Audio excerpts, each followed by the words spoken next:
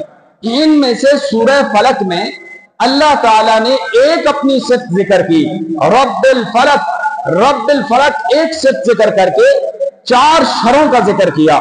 یہ 4 شر ہیں جس شر سے مسلمان کو بچنا چاہیے، پناہ مانگنی چاہیے۔ ان 4 شروں میں سے ایک شر یہ ہے کہ فرمایا من شر حاسد اذا حسد، حسد کرنے والے کے حسد سے اللہ ہمیں بچائے۔ یہ حسد ایک ایسی بیماری ہے، یہ علم کی وجہ سے بھی ہوتی ہے۔ حسد جو ہوتا ہے وہ عام اثر ایک زمانے کی وجہ سے بھی ہوتا ہے، حسد مال کی وجہ سے بھی ہو جاتا ہے، حسد جاہ جلال منصب عہدے کی وجہ سے بھی ہو جاتا ہے۔ حضرت شیخ سعدی رحم اللہ تعالیٰ کے بارے میں آتا ہے کہ حضرت شیخ سعدی رحم اللہ تعالیٰ نے شعر لکھے۔ شعر کیا تھے؟ بلغ العلا بکمالہ حسنت جمیع خصالہ، اور نبی علیہ السلام کے بارے میں یہ شعر لکھے بلغ العلا بکمالہ کشفت تجا بجمالہ حسنت جمیع خصالہ، لیکن چوتھا شعر شیخ سعدی رحم اللہ تعالیٰ سے بن نہ سکا، اور یہی شعر کسی دوسرے عالم کو جو شیخ سعدی رحم اللہ تعالیٰ کے ہم اثر تھے ان کو سنائے گئے کہ آج شیخ سعدی نے اتنے کمال شعر لکھے ہیں۔ تو انہوں نے جب وہ شعر دیکھے تو ان کے دل میں حسد پیدا ہوا کہ اتنے کمال کے شعر یہ میرا ہم اثر ہم زمانے کا ایک عالم کیسے لکھ سکتا ہے؟ تو انہوں نے دل میں حسد پیدا ہونے کے بعد یہ جملے کہہ دیے، یہ بھی کوئی شعر ہے، یہ کوئی خاص شعر نہیں ہے، لیکن تھے وہ کمال کے دل سے تو سمجھتے تھے، لیکن حسد دل میں پیدا ہوا تو یہ جملہ کہہ دیا۔ رات کو جب سوئے نبی علیہ السلام خواب میں آئے، اور خواب میں آ کر نبی علیہ السلام نے یہ شعر پڑھے بلغ العلا بکمالہ کشفت دجا بجمالہ حسنت جمیع خصالہ، اور چوتھا شعر نبی علیہ السلام نے خود بنایا، فرمایا صلو علیہ وآلہ۔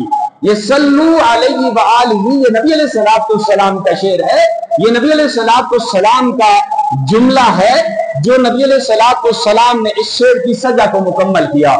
وہ عالم دین فرماتے ہیں صبح اٹھا دوڑتا ہوا میں شیخ سعدی رحم اللہ تعالیٰ کے پاس پہنچا، اور شیخ سعدی رحم اللہ تعالیٰ سے میں نے فرمایا کہ میرے دل میں حسد پیدا ہو گیا تھا، اور حسد پیدا ہونے کی وجہ سے میں نے یہ کہہ دیا تھا یہ کوئی شعر ہے۔ تو اللہ کے پاک پیغمبر صلی اللہ علیہ وسلم مجھے خواب میں آئے، اور نبی علیہ السلام نے مجھے خواب میں یہ شعر سنائے تھے، اس لیے نبی علیہ السلام نے کہ وہ شعر شیخ سعدی کو پیش کیے گئے۔ تو بات کا خلاصہ یہ نکلتا ہے کہ نبی علیہ السلام نے فرمایا حسد سے بچا جائے۔ حسد بہت بری بیماری ہے۔ اگر دیکھا جائے یہود و نصارہ کو، یہودیوں نے نبی علیہ السلام پر ایمان نہ لایا۔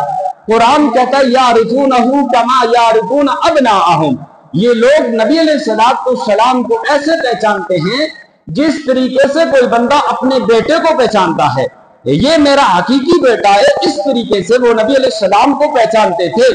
لیکن اس کے باوجود انہوں نے نبی علیہ السلام پر ایمان نہ لایا۔ اس کی وجہ تھی تو ان یہودیوں کا مسلمانوں کے ساتھ نبی علیہ السلام کے ساتھ حسد تھا۔ وہ حسد کیا ہے؟ کیونکہ اللہ نے حضرت اسحاق علیہ السلام اور حضرت یعقوب علیہ السلام کی نسل میں سے انبیاء کا بہت بڑا سلسلہ بھیجا، اور نبی علیہ السلام کو اللہ نے حضرت اسماعیل علیہ السلام کی اولاد میں بھیجا۔ ان کے دل میں یہ حسد ہے کہ نبی علیہ السلام آخری نبی وہ حضرت اسحاق علیہ السلام کی نسل سے آتے، یہ حضرت اسماعیل علیہ السلام کی نسل سے کیوں آئے ہیں؟ اس لیے ہم ایمان نہیں لاتے۔ اس حسد کی وجہ سے اللہ نے ان کو الہ یوم الدین تک مردود قرار دے دیا۔